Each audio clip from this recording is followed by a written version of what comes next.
In American society, money is a taboo topic. We're taught at a young age it's improper to talk about it, but we're also bombarded with messages about the power and importance of money in our everyday lives. And by not talking about it, we miss out on the skills and lessons we need to effectively understand and financially plan. That changes today. Welcome to Money Tales. Hosted by Sandy Brager and Cami Doder, Money Tales brings more than 35 years of combined professional experience in personal finance to demystify money and demonstrate what it's like to speak openly about personal financial matters. Join us each episode as they interview modern-day movers and shakers about how money decisions intertwine with their daily lives in order to give you better insight into productive financial conversations. Subscribe today and register for our blog Fathom at aspiriant.com/podcasts to increase your money mojo. And now, here's Cami and Sandy. Hi, this is Cami. Dr. Mallory Dwinal-Palisch is our guest this week on Money Tales. Mallory's thinking about the role of money in her life drastically changed when her dad unexpectedly died months after he turned 60. Mallory describes him as someone who talked about all the things he was going to do: hike mountains, go on trips, pursue other adventures. But he and Mallory's mom didn't have gobs of money piled up somewhere they weren't spending. Her parents were constantly investing and reinvesting, trying to take care of their family and provide for the future. Sadly, Mallory's dad died without ever doing many of the things he dreamed of. From then on, Mallory has been focused on budgeting experiences so she doesn't look back with a deep sense of regret. Today, Mallory is Chancellor of Reach University and co-founder and CEO of Craft Education System. She has dedicated her life's work to building equity-focused, innovative educational models. Mallory co-founded Reach's apprenticeship-based university that has already helped hundreds of school districts across the country grow their own local, diverse, and qualified teachers. Hi, this is Sandy. Here are 3 key Money Tales conversation topics Mallory hits on in this conversation with us. First, how she taught herself that it's okay to spend money on the things you like and want. Second, her perspective that the way to have a good life is to make sure you don't have runaway expenses. And third, how student loan debt can be crushing, and there are some creative ways to avoid it. We hope you share this episode with a friend, and please subscribe to Money Tales on your favorite podcast platform. Now, onto our conversation with Mallory Dwinal-Palisch. Hello, Money Tales listeners. We're excited for another episode today. Speak with a very special guest. Before we get there, Sandy, I wanted to share with you, I just got back from the gas station. And part of why I want to talk about it is I was there with my mom, who's visiting this week, helping us celebrate my eldest daughter's birthday. It was such a special week. We drove down to drop our kids off. Luckily, we noticed the gas tank was basically empty. So before I drove her to the airport, we went to the gas station where the prices are shockingly high.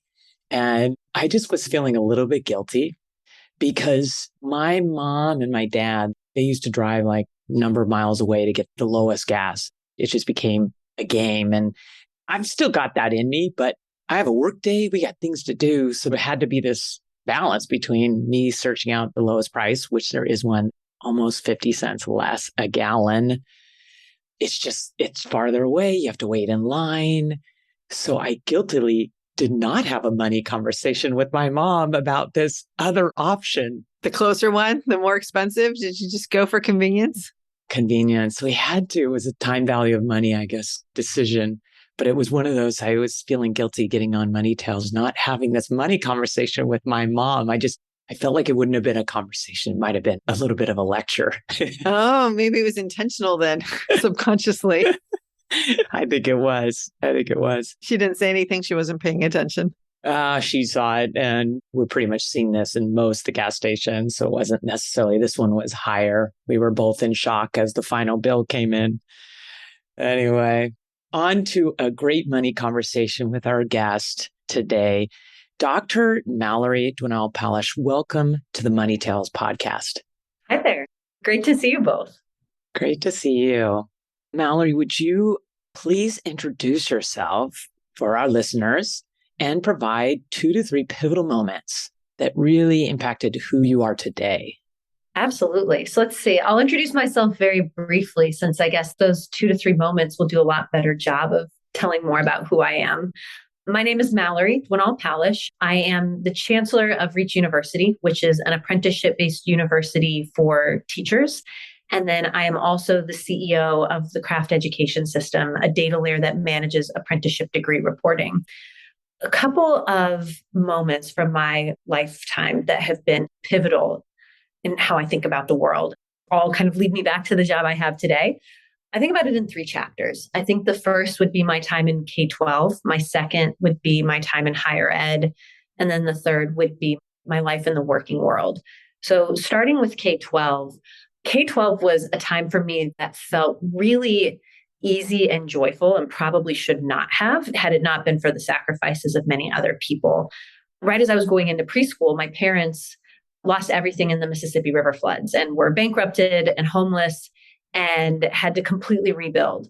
And as a part of that, we ended up moving around a lot when I was a kid. And this was pre-Common Core. So you'd move to a new state and there were new standards and a completely new order of operations. 5th grade was the first time I finished a school year the same place that I started it. And so with all of that moving around, there should have been lots of opportunities for me to get behind.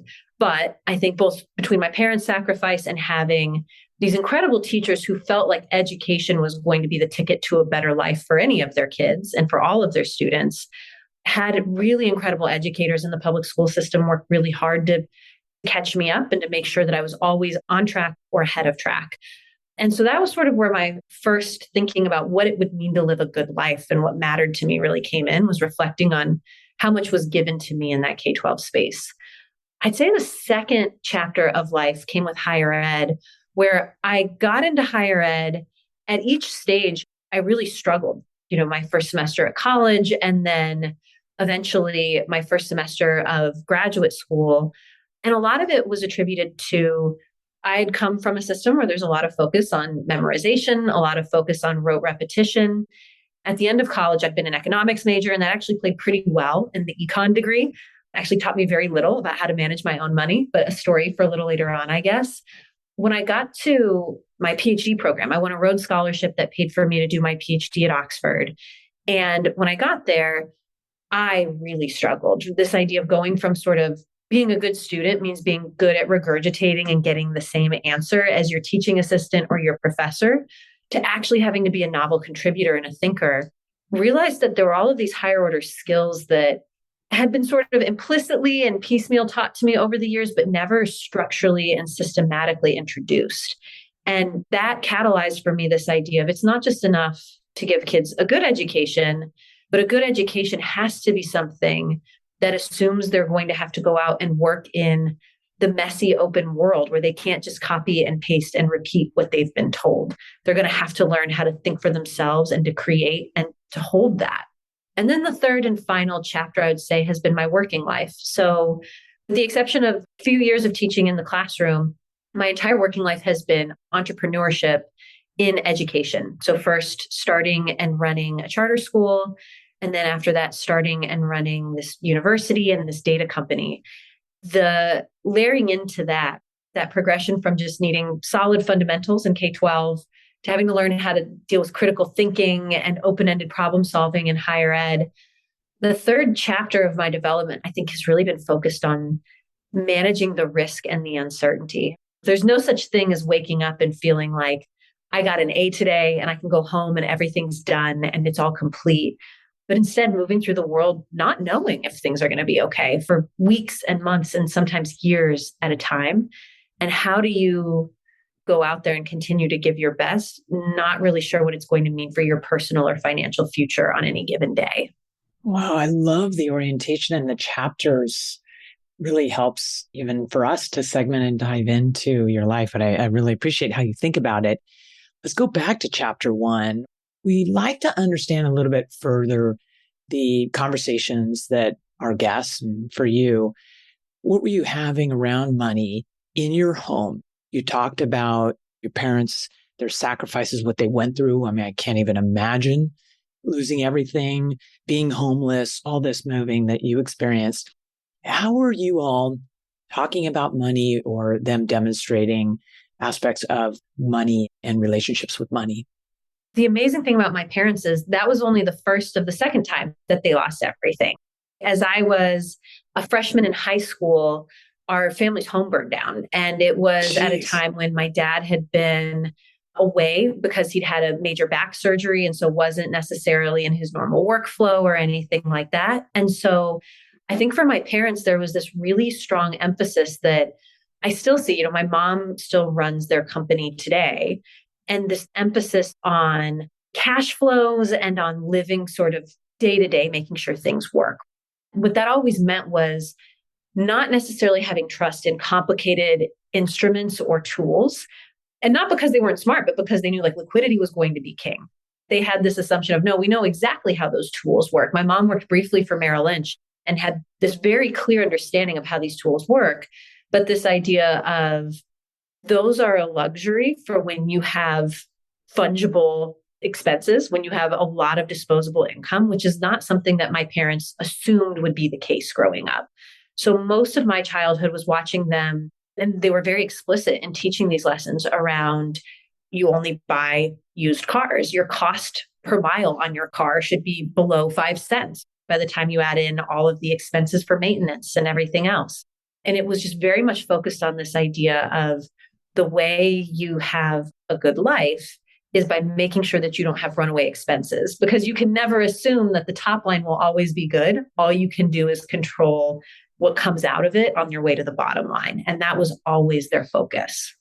So Mallory, with that being their focus, what was it like for you growing up with all of this stress? It sounds like around money, but it sounds like your parents, the way you're describing it, were pretty calm, cool, and collected as they were talking to you and your siblings. Yeah, I mean, I'm sure it was not low stress for them. I'm sure it was very high stress, but for them, it was this idea. And for what it felt like for me growing up was very much that story of the grasshopper and the ant. This idea that winter will come and it is your job to make sure that when it comes, you have money saved, that you have things stored up. And so financial independence was always really important to my parents for us. Like I got a credit card when I was 15. And it was really important that every month we would sit down and look at, I had to have a receipt for every single transaction and we'd actually do the ledger and going through and accounting. And I don't do that anymore, but it took me until I was in my late 20s to give up this idea that I don't need to have a file with receipts clipped to the back of every credit card statement and every checkbook balance ledger from every single month. But that was how it was. It was always this thing of you have to have your house in order because the world is hard and it can be a hard place to navigate without that. I love that as a skill building exercise. I'm curious, when you were going through the receipts in the credit card statement with your parents every month, were you needing to justify certain purchases, or was it really just an accounting transaction that you guys were having?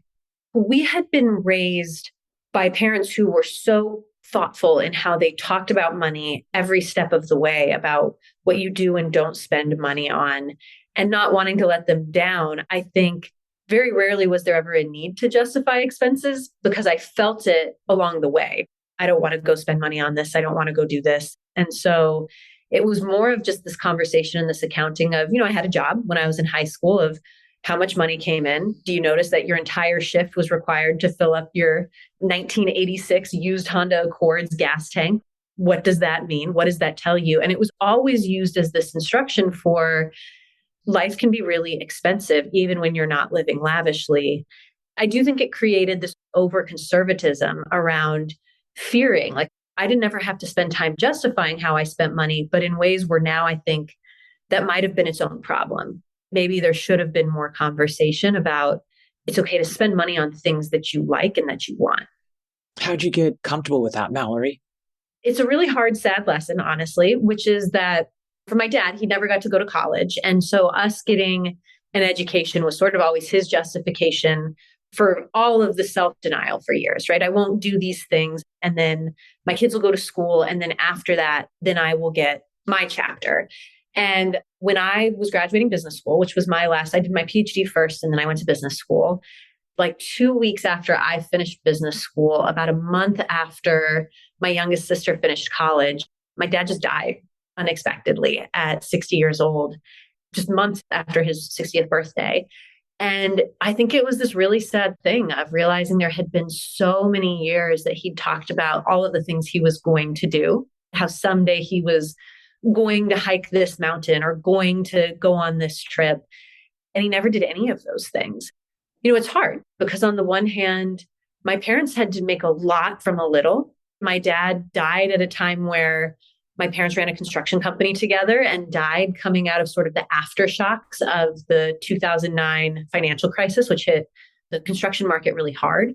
So it's not as if they had just globs of money piled up somewhere that they weren't spending, and constantly investing and reinvesting and trying to take care and provide for the future ultimately still just meant that my dad died without ever having gotten to do most of the things he said he wanted to do in life.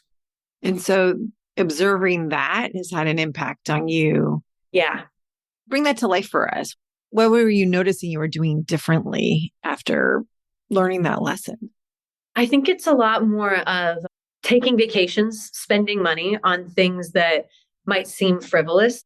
The idea that you would ever go get a cup of coffee from Starbucks kind of thing when you're with my parents was unthinkable. Not because they couldn't afford it, but just like, that's how you never build wealth. What a waste. That's a waste. Exactly. And, our vacations as family, we're going to go camping because that's what we can afford. And you don't need to go spend $20,000 on a big fancy vacation. And all of that is true. And I am so grateful to have been raised with that ability to live frugally and to feel comfortable inside of it. And what I've noticed is a willingness to spend more on, I'm going to have a $100 bottle of wine when I go out to dinner tonight, or I'm going to go on vacations. My husband and I have kind of made a rule of like at least 2 vacations a year and setting those minimums. I think we talk a lot about maximums you need to set in life of you should never be spending more than this amount. But since my dad's passing, I think we've thought a lot more about the minimums of if you're not going on at least this many vacations and you're not spending at least this amount of money on things that matter to you, are you going to look back feeling a deep sense of regret later? So values-based budgeting is what I'm hearing, which is beautiful. Yeah. I wouldn't say we're there yet, especially my husband is a career changer. So he just went through the 8-year slog of medical school plus residency. Wow. We're sort of readjusting to life on the other side of not being in a training program and actually getting compensated. And that helps a lot. I go back to thinking about my parents' fundamentals of how much money are you bringing in and then how much money do you spend? It's a lot easier to live a comfortable life when you make a lot. There's a ton of privilege there. And my husband and I are both each now making more money than I think we'd ever imagined. And so it is a privileged position to do that values-based budgeting in the sense of there are things that matter to me. I want to look back on my life and say that I traveled, I tried good food, I spent time with friends on vacation. And getting in the habit of spending that is a luxury and it's a privilege, but it's been really important, I think, for our lives. Hey, Mallory, you talked in your introduction about your lifelong focus on education and what it's meant and done for you. And I'm curious about pursuing entrepreneurial efforts in the field of education.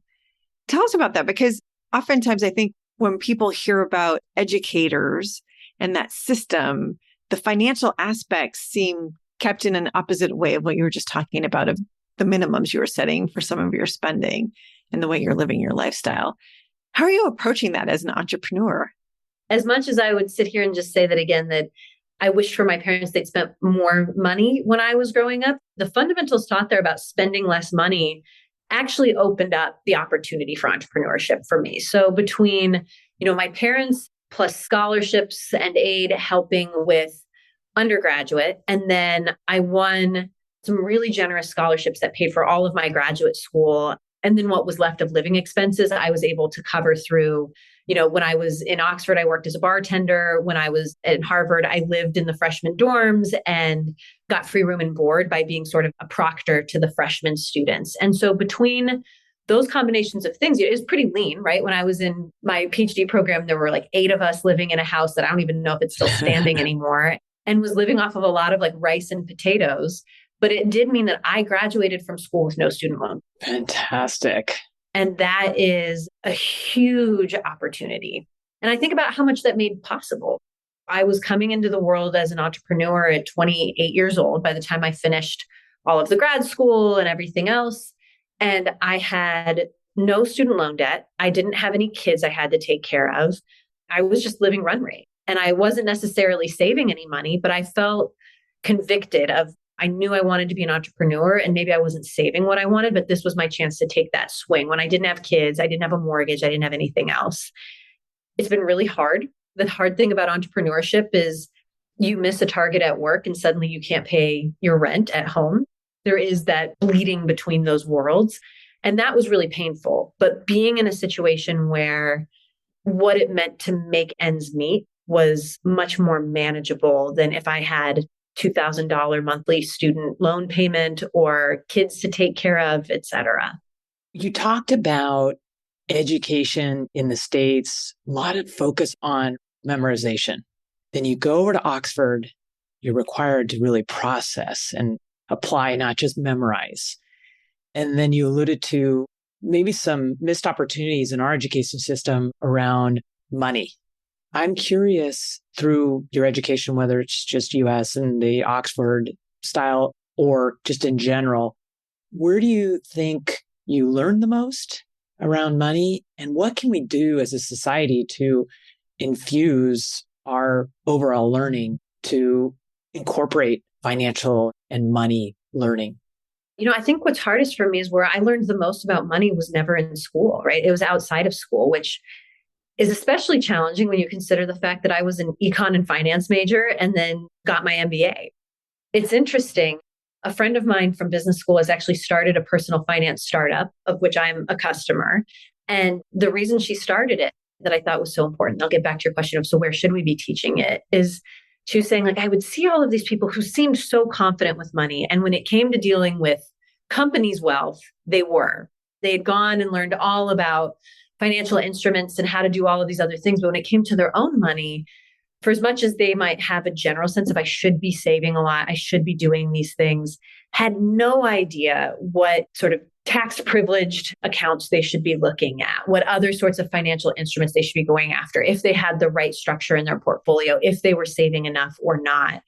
And that resonated with me as so true. We got all the way through. And for as much confidence as I felt like I had in understanding how money worked at a macro sense, had nothing other than just a vague sense of anxiety about money on a personal sense. I didn't really have a strategy, just I should be saving.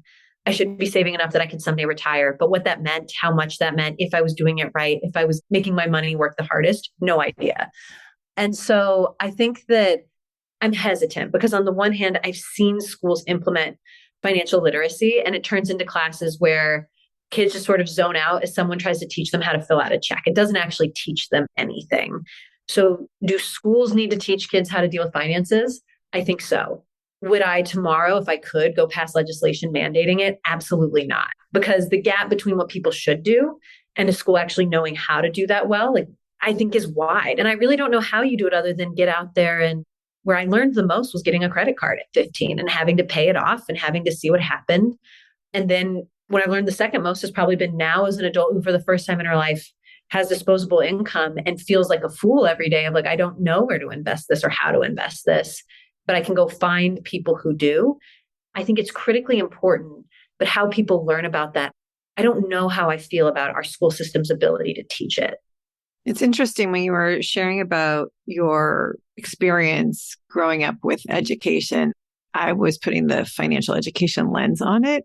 And I think a lot of what is taught, to your point, is that memorization. It's the check writing, save money, make sure you're not spending as much as you're earning. But there's no teaching around the critical thought aspect of making money decisions. Yeah. There's always a trade-off when you're dealing with money. I think this trade-off, I think that's the exact issue. Even it's funny, for as much as my parents stressed me getting an education growing up, for my dad, it was always very much from this perspective of, I'm not sure that the degree is going to teach you anything, but you need the piece of paper. I saw what it was like to not have the piece of paper and it closes doors. You've got to keep your doors open. You've got to go get the paper. And I don't think that's true. I think I learned a lot in education, but it is interesting that I do think one of our weaknesses in education is we teach concepts in a vacuum. how do you write a check? How much should you be saving? But devoid of anything you said of what happens when that comes into competition with other things I care about. And I think that's one of the hardest things about how we educate kids is I spent so much time in school taking all of those little tests of like, what career should you have that we're focused on? Like, do you like science or do you like, writing or whatever? But none of them ever asked me like, how do you like to spend your days, right? Because maybe you'd love to be a surgeon, except for the fact that at hour 13, you don't get to be home with your family. You're still in the hospital. Does that matter to you? Maybe you'd love to be a financial analyst, except it means you're going to stare at a spreadsheet all day and you really need to have human contact. And I think those trade-offs, that's where values-based anything comes into play, right? It's not how much you like something in a vacuum. It's how much you like it when you have to choose it over something else. And I think we do a terrible job of encouraging students to actually think about those trade-offs strategically in school. We act as if those trade-offs don't exist and we sterilize them when we teach. That's a really good point. To leap off of this conversation around trade-offs, you mentioned before some trade-offs you and your husband have decided to make. And I'm curious, Mallory, how did you and your husband come to have these conversations? What's talking about money like with your husband, and has it evolved over the time you've been married? He and I went through much the same arc. He grew up in a family that was also working middle class. So mom was a school teacher, stepdad worked at a chemical plant. They were living in rural Kentucky and they were making ends meet, but with a family of 5, there weren't big fancy vacations. And everything, the story was always pour more money into buying land. You need to always be saving more money, get land. The more farming land you have, the better off you are, but never fungible wealth that lets you live better today. Chase and I both grew up in this space of coming from a place where our families were constantly worried about money. There was constant talk about money, but not with a strategy for escaping orbit and getting to a place where you didn't worry, constantly talking about money, but from a place of worry. We were the same class for our Rhodes Scholarship, and both had opportunities before us that were going to be life-changing, right? Chase also graduated. He had full ride scholarships through undergraduate and then with graduate school. So we both graduated school debt-free and had this sense of the worry we watched our parents live with was just not a way to live. We didn't want to be in our 50s or 60s feeling like we'd missed out on the chance to go do things because we were constantly worried. So for both of us, it was this very privileged realization that we'd been given more than our parents had, and wanting to think through what it would mean to use that, where we'd look back and feel like we'd had a fulfilling life. So we had sort of the same genesis, the same challenge and goal. And it's just been this constant learning together in the 13 years we've been together now. Tell us, Mallory, you're in your chapter 3. You're doing some amazing work at Reach University. You co-founded a business. Tell us a little bit more about what you're doing and why you're doing it. So Reach University is the nation's first ever university to offer stackable apprenticeship-based teaching degrees. And what I mean by that is, the way our program works, and then to why and how we got there. But how it works fundamentally is we'll work with the school district that has teacher shortages and then take adults who are already working in their building, usually as a minimum wage classroom aide. And it's a person who the school leadership says, I know they'd be a great teacher. They're from here. They're committed. They've been here forever. I see how they work with kids every day. They could be great, but they don't have the bachelor's degree. They don't have the piece of paper and they don't have the training it represents. And turning their job into a true registered apprenticeship where at the end of year 1, they get a 30 credit early childhood education certificate. At the end of year 2, they get an associate's that then stacks into a bachelor's and then all the way up into a master's degree plus whatever credential they need. And along the way, 50% of all credit hours is the job they're getting paid to do. And all other tuition is paid for through federal apprenticeship funding and or Pell Grants. And so the idea here being that people can not only not take on student loan debt, but get paid to earn their college degree and have a guaranteed job for them on the other side. And, I think where that came from for me is twofold. Of one, in general, I saw for me what a life-changing impact it is to be in a world where you don't have student loan debt. Student loan debt is crushing. It is trajectory changing. And I watch people who went to business school with me who had incredible educations and opportunities, but because they have $350,000 in student loan debt, they are living the same way as friends and family I know who are working hourly wages as baristas, and they're living paycheck to paycheck. and don't get to have financial freedom because they always have to worry about that payment coming due next month. So I think the first thing it started off for me was, how do we take student loan debt out of the equation? Get you the degree that gets you that job in the place where you already live. And we focus in rural communities where being a teacher tends to be one of the highest paying jobs in that region. But then the second piece is, I think that these apprenticeship degrees could eventually work in any industry: nursing, IT, advanced manufacturing. For me, it mattered starting with K-12 because that was the space that gave me opportunities. That was the space that let me have opportunities that my parents did not have and that I wouldn't have had otherwise. Mallory, it sounds like you're being very thoughtful about the work you're doing in creating true economic opportunities for other people out there in the world. Well, thank you. That's our hope. It's definitely a work in progress, but it is exciting. We're seeing this year, the Department of Labor made teaching a permanently apprenticeable position, and it opens up billions of dollars of funding. And our goal is exactly that, is to make sure that not just through Reach University, but through some of the collective impact work we want to do with other universities, our goal is that teaching apprenticeships be available in every community in America, so that if you want a traditional teaching degree, it's always available to you. But that anyone who wants to become a teacher, but for whom 4 years out of the workforce, 4 years of student loan debt is not a realistic opportunity, that anyone could still become a teacher through this apprenticeship pathway.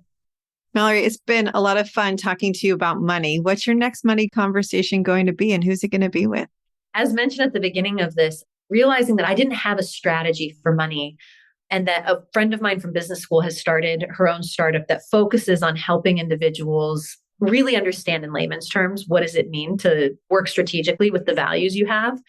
I meet with her tomorrow. So that's my next money conversation. And I am so grateful that it is. Mallory, we're glad to hear that. You are so intentional about everything you do. It doesn't surprise any of us listening that this is your next conversation. This is what you're focusing on, and really amazing work.